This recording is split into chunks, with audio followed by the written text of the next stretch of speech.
Hello student, KJ knowledge hub के YouTube channel में आपका स्वागत है।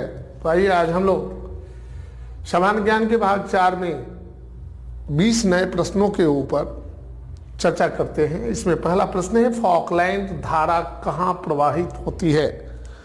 यूएसए के पूर्वी तट के सहारे, पेरू के पश्चिमी तट के सहारे, अर्जेंटीना के पूर्वी तट के सहारे, इनमें से कोई नहीं। तो फॉकलैंड धारा के बारे में हम लोग जाने, यह अंटार्कटिका महासागर के से उत्पन्न होने वाली एक ठंडी जलधारा है जो 30 डिग्री दक्षिणी अक्षांश से होकर पश्चिम से पूर्व की ओर बहती है। यह धारा अंध महासागर यानी अटलांटिक महासागर में पहुंचती है और अर्जेंटीना के पूर्वी तट के सहारे चलती है।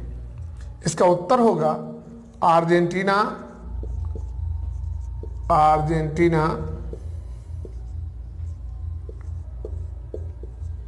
के पूर्वी तट के सहारे। इस धारा की उत्पत्ति कहां होती है? अंटार्कटिका महासागर में 30 डिग्री अक्षांश दक्षिणी अक्षांश में इसका बहाव का व्यापक क्षेत्र होता है। यह अंध महासागर में पहुंचती है, अंटार्कटिका महासागर से अंध महासागर में, और अर्जेंटीना के पूर्वी तट के सहारे गमन करती है। यह एक ठंडी जलधारा है। फॉकलैंड किस प्रकार की जलधारा है? ठंडी जलधारा है। कहां उत्पन्न होती है? तो उत्पत्ति इसकी होती है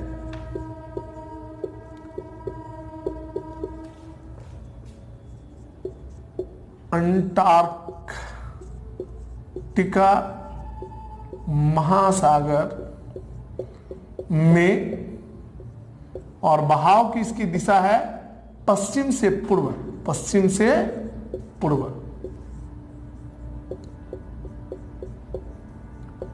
अगला सवाल है, किस ग्रह को सूर्य की एक परिक्रमा पूरा करने में सबसे कम समय लगता है? मंगल यानी मार्स, पृथ्वी यानी अर्थ, शुक्र यानी वीनस, बुध यानी मरकरी। तो मंगल को सूर्य की एक परिक्रमा पूरा करने में लगता है 687 दिन। पृथ्वी को सूर्य की एक परिक्रमा पूरा करने में समय लगता है 365 दिन। शुक्र को सूर्य की एक परिक्रमा पूरा करने में लगता है 225 दिन, और बुध को लगता है 88 दिन। तो हमारा प्रश्न है कि सबसे कम समय किसको लगता है? तो उत्तर क्या होगा? बुध। आंसर इसका क्या होगा? बुध। अगला सवाल है, बॉक्साइट किस धातु का प्रमुख अयस्क है? बॉक्साइट एल्युमिनियम धातु का प्रमुख अयस्क है। इसका उत्तर होगा एल्युमिनियम।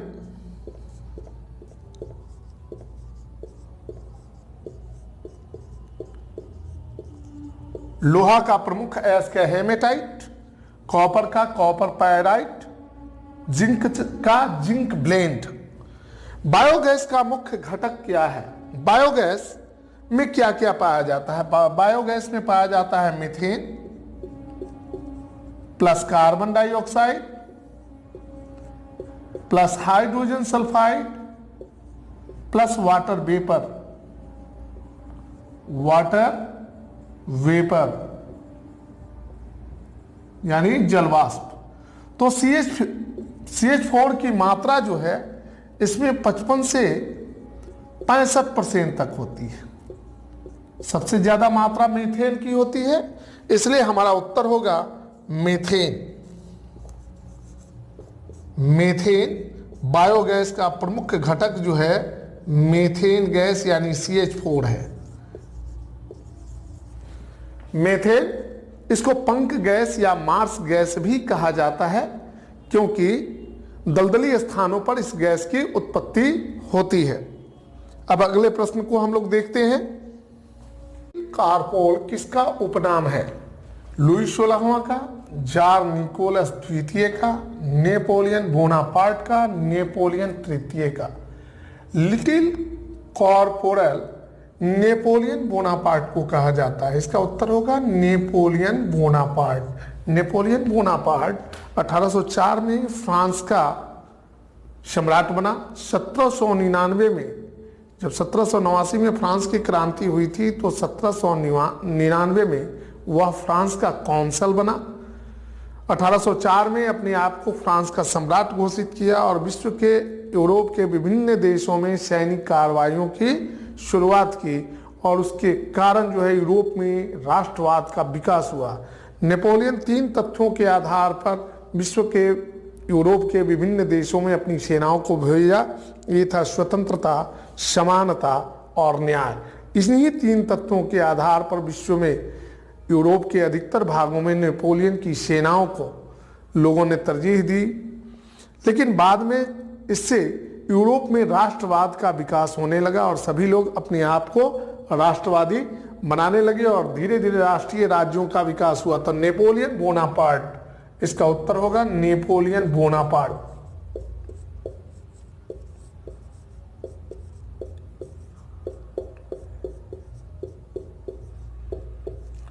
नेपाल का राष्ट्रीय पक्षी क्या है? नेपाल भारत के उत्तर में बसा हुआ एक छोटा सा पर्वतीय देश है। इसका राजकीय पक्षी हिमालयी मोनाल है। ये उत्तराखंड का भी राजकीय पक्षी है। इसका उत्तर होगा हिमालयी मोनाल। डाफे कहा जाता है उत्तराखंड में इसको, डाफे, हिमालयी मोनाल।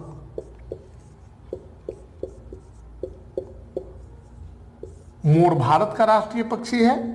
नीलकंठ उड़ीसा का राजकीय पक्षी है, जबकि तीतर जो है, ब्लैक तीतर, ये जो है हरियाणा का राजकीय पक्षी है। द इंडियन स्ट्रगल नामक पुस्तक के रचयिता कौन है? द इंडियन स्ट्रगल नामक पुस्तक के रचयिता क्या बाल गंगाधर तिलक हैं, महात्मा गांधी हैं, जवाहरलाल नेहरू हैं या सुभाष चंद्र बोस है? तो 1942 में यह पुस्तक प्रकाशित हुई थी और इसके लेखक थे सुभाष चंद्र बोस। इन्होंने इस पुस्तक में, आंसर होगा सुभाष चंद्र बोस, 1920 से 1942 के बीच भारत में जो स्वाधीनता आंदोलन चल रहा था उसका व्यापक रूप से जिक्र किया है। 1920 से 1942 के बीच भारत में स्वतंत्रता आंदोलन के बारे में व्यापक चर्चा की है। तो उत्तर होगा सुभाष चंद्र बोस। सुभाष चंद्र बोस। पुस्तक प्रकाशित हुई थी 1942 में। 1942 में। कंप्यूटर का आईसी चिप यानी इंटीग्रेटेड सर्किट किस तत्व से बनाया जाता है? ये सभी के सभी जो है सिलिकॉन, आर्सेनिक, जर्मेनियम और गैलियम, ये सभी जो है सेमीकंडक्टर है। लेकिन वर्तमान समय में कंप्यूटर के जो चिप हैं वह सिलिकॉन से बनाए जाते हैं। पहले जर्मेनियम से बनाए जाते थे, अब सिलिकॉन। इसका उत्तर होगा सिलिकॉन। सिलिकॉन यानी एसआई। ये 2 प्रकार के सेमीकंडक्टर बनाते हैं, एक एन टाइप और दूसरा पी टाइप। अब अगले प्रश्न को हम लोग देखते हैं। प्रश्न संख्या, भारतीय संविधान के अनुसार केंद्र की कार्यपालिका की शक्ति किसमें निहित होती है? तो भारतीय संविधान के अनुसार केंद्र की कार्यपालिका की शक्ति किसमें निहित होती है? राष्ट्रपति में, उपराष्ट्रपति, सर्वोच्च न्यायालय के मुख्य न्यायाधीश या प्रधानमंत्री? तो इसका उत्तर होगा राष्ट्रपति। राष्ट्रपति की सहायता के लिए एक अध्यक्ष होता है, एक मंत्री परिषद होता है, अध्यक्ष को प्रधानमंत्री कहते हैं। इसके अलावा सॉलिसिटर जनरल होते हैं और उपराष्ट्रपति होते हैं। तो उत्तर होगा राष्ट्रपति, क्योंकि देश के सारे कार्य जो हैं राष्ट्रपति के नाम से ही संपादित होते हैं। तो इस प्रकार कार्यपालिका का पदेन अध्यक्ष जो होता है राष्ट्रपति होता है। रेडियम की खोज किसने की थी? हेनरी बैकुरल ने, रदरफोर्ड ने, मैडम क्यूरी ने, इनमें से किसी ने नहीं। हेनरी बैकुरल को रेडियो सक्रिय पदार्थों का पिता कहा जाता है, जनक कहा जाता है। मैडम क्यूरी ने रेडियम की खोज की थी 21 दिसंबर 1898। 21 दिसंबर 1898। 21 दिसंबर 1898 को मैडम क्यूरी ने रेडियम की खोज की थी। ये पोलैंड की रहने वाली थी। इन्होंने बाद में चल करके पोलेनियम की भी खोज की थी। रेडियम की खोज के लिए इन्हें 1903 में भौतिकी का नोबेल पुरस्कार दिया गया। भौतिकी का नोबेल पुरस्कार, ठीक है, 1903 में इसी के लिए भौतिकी का नोबेल पुरस्कार इन्हें मिला था।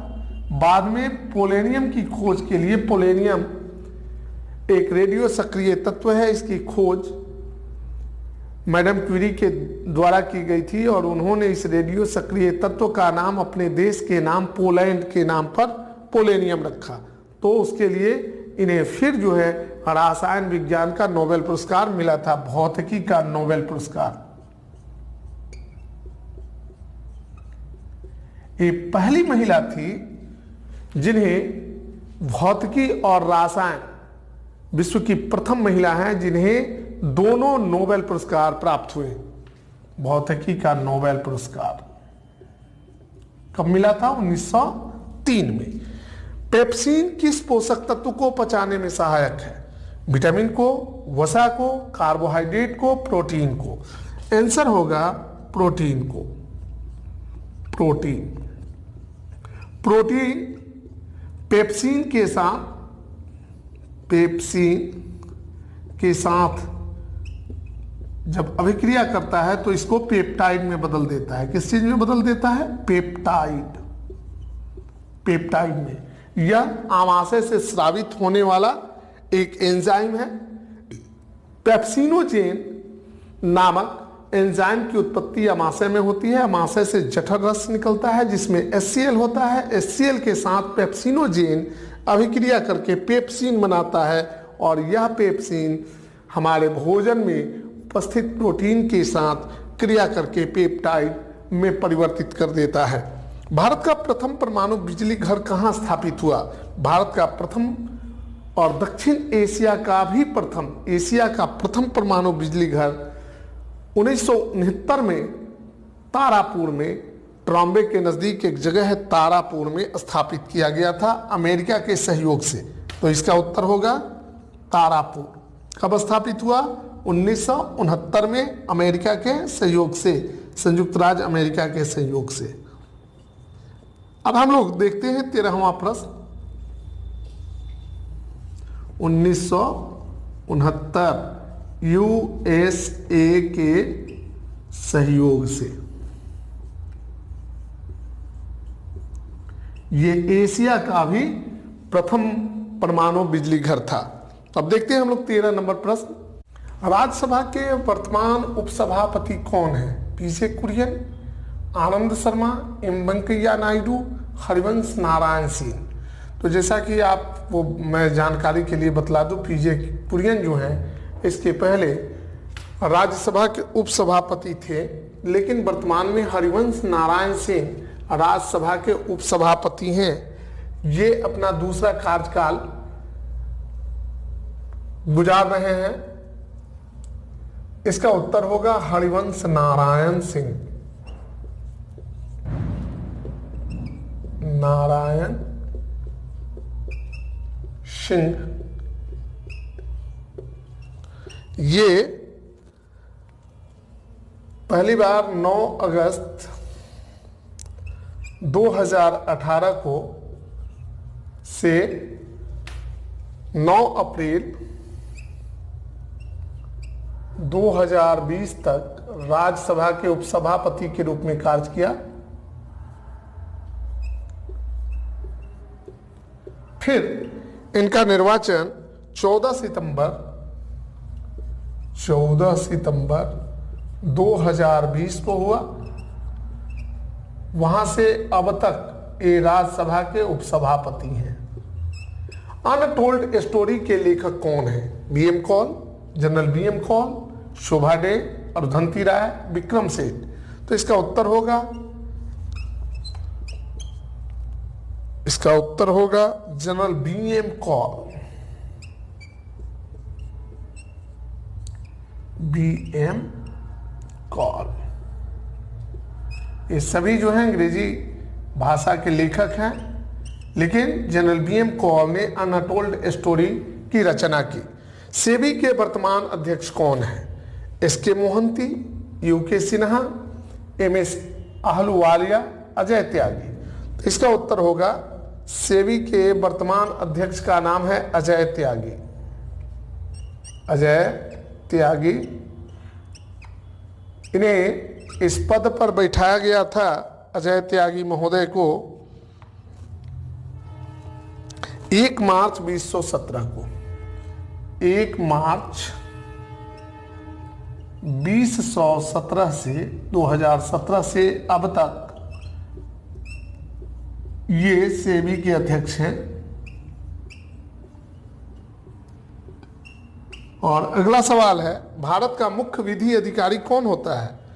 भारत का सुप्रीम कोर्ट का मुख्य न्यायाधीश, राष्ट्रपति, अटॉर्नी जनरल, सॉलिसिटर जनरल। तो इसका उत्तर होगा अटॉर्नी जनरल। अटॉर्नी जनरल को भारतीय संविधान के अनुच्छेद 76 में यह बताया गया है कि राष्ट्रपति अपनी विधि के लिए विधि अधिकारी के रूप में एक अटॉर्नी जनरल की नियुक्ति करेगा। तो भारत के राष्ट्रपति के द्वारा अटॉर्नी जनरल की नियुक्ति होती है और ये भारत का मुख्य विधि अधिकारी होता है। इसका उत्तर होगा अटॉर्नी जनरल। Attorney general.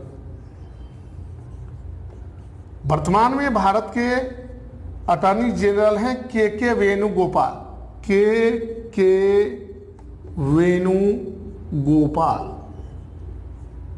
तो इस प्रकार हम लोगों ने अब तक 16 प्रश्नों के उत्तर के बारे में जानकारी प्राप्त कर ली है। अब अगले प्रश्न के ऊपर हम लोग चलते हैं। जल का अधिकतम घनत्व किस ताप पर होता है? 0 डिग्री सेल्सियस ताप पर, 2 डिग्री सेल्सियस ताप पर, 4 डिग्री सेल्सियस ताप पर, 100 डिग्री सेल्सियस ताप पर। तो 4 डिग्री सेल्सियस ताप यानी 3.98 डिग्री सेल्सियस टेम्परेचर पर, ताप पर जल का घनत्व जो होता है अधिकतम होता है। यही कारण है कि ऊपर की परत में बर्फ जम जाने के बावजूद भी निचला जो बर्फ के नीचे वाला जो पानी है उसका घनत्व उच्च होता है, जिसके कारण जलीय जीव इसमें जीवित रह पाते हैं। तो इसका उत्तर होगा 4 डिग्री सेल्सियस। अगर केल्विन में पूछता है तो केल्विन में वहाँ हो जाएगा 273 और 4 277 केल्विन। और अगर पूछता है फ़ारेनहाइट में तो 32 4 36 फ़ारेनहाइट, डिग्री फ़ारेनहाइट। तो ये तीनों टेम्परेचर में हमने बतला दिया आपको। अब अगला सवाल है, पीवी सिंधु का संबंध किस खेल से है? पीवी सिंधु एक भारतीय स्टार खिलाड़ी हैं जिन्हें 2013 में अर्जुन पुरस्कार से नवाजा गया था। 2015 में इन्हें पद्म श्री से नवाजा गया। 2016 में इन्हें राजीव गांधी राष्ट्रीय खेल रत्न पुरस्कार दिया गया। 2016 में इन्होंने रियो डी जेनेरो में होने वाले ओलंपिक खेल में रजत पदक प्राप्त की थी और एक खिलाड़ी हैं बैडमिंटन की। इसका उत्तर होगा बैडमिंटन। बैडमिंटन। इनका पूरा नाम है पुष्परला वेंकट सिंधु। हर्ष किसका मात्रक है? वेग का, संवेग का, चाल का, आवृत्ति का। वेग का मात्रक क्या होता है? वेग का मात्रक होता है मीटर पर सेकेंड। संवेग का मात्रक द्रव्यमान गुने वेलोसिटी, तो केजी मीटर पर सेकेंड। चाल का मात्रक मीटर पर सेकेंड और आवृत्ति का मात्रक जो होता है हर्ज होता है। आवृत्ति का मात्रक हर्ज, सॉरी। तो इस प्रकार हमारा उत्तर क्या होगा? आवृत्ति। आंसर क्या होगा? आवृत्ति। आवृत्ति का मात्रक क्या होता है? हर्ज होता है। इसका संकेत क्या होता है? H कैपिटल और Z स्मॉल, HZ, हर्ज। ठीक है, आप रेडियो सुनते होंगे तो उसमें बताया जाता है कि इतने हर्ज पर हम बोल रहे हैं। अगला सवाल है, विश्व योग दिवस कब मनाया जाता है?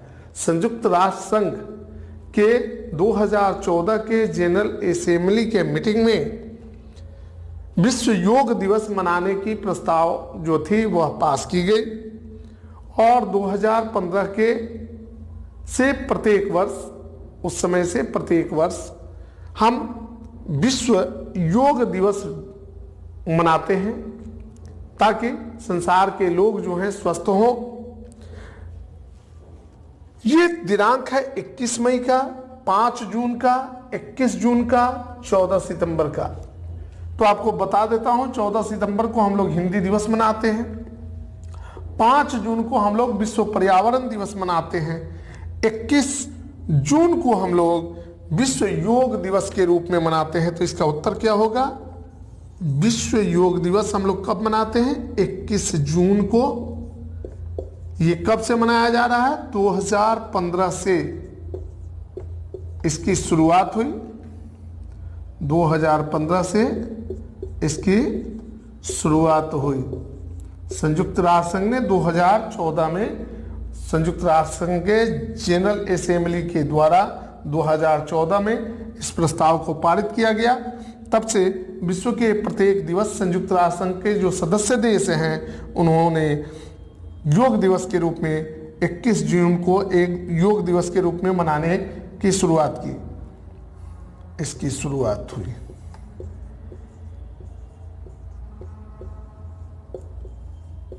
और प्रस्तावना पास कब हुई थी? 2014 में। तो स्टूडेंट, इस प्रकार आज हम लोगों ने बारी बारी से 20 प्रश्नों को देखा। अगर आपको हमारा वीडियो अच्छा लगे तो आप इसे लाइक करें, शेयर करें, सब्सक्राइब करें। अगले वीडियो का इंतजार करें। तब तक के लिए बाय बाय।